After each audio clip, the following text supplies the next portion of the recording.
On this day in gaming, GTA San Andreas, in an unprecedented move for the industry, had its ESRB rating changed from M to AO after it had already been stocked on the shelves of retail. The already controversial Grand Theft Auto franchise had stirred up the boiling pot with the Hot Coffee mod, a piece of hidden content in San Andreas that became discovered by the modding community shortly after the game's release by Rockstar North, and it would deal the gaming industry yet another blow. I know, I apologize for that succession of puns.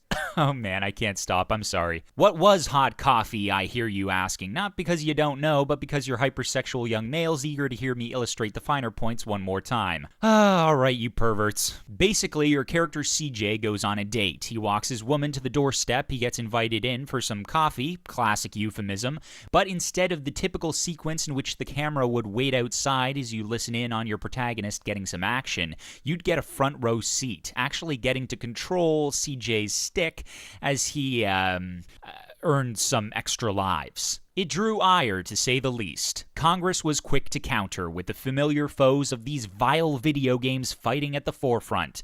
Joe Lieberman, Hillary Clinton, Jack Thompson, politicians convinced that these perverse products were melting the minds of our kin and kind. Violence in the medium has been a lingering issue ever since the 80s generation of kids stomping on Koopa shells grew up and itched for a deeper and more mature mode of escapist freedom. 1992 and 93 would see much of that maturity in both the industry and its audience, evident with the release of games like Night Trap and Mortal Kombat, the latter drawing both awe and alarm with its fatality moves. Grabbing some guy's spine, oh my god, that's so cool! Grabbing some guy's spine, oh my god, our kids are going to hell! That was the mentality. Parents were on the defensive. Only a year later, Doom would continue to push the envelope, at least in the eyes of gaming critics, while its gorified content was glorified by the gamer. Though the industry, overcoming its greatest hurdle since the 1983 crash, would ultimately overcome the opposition by devising the ESRB, a ratings board that would be lauded as the most detailed in any entertainment medium,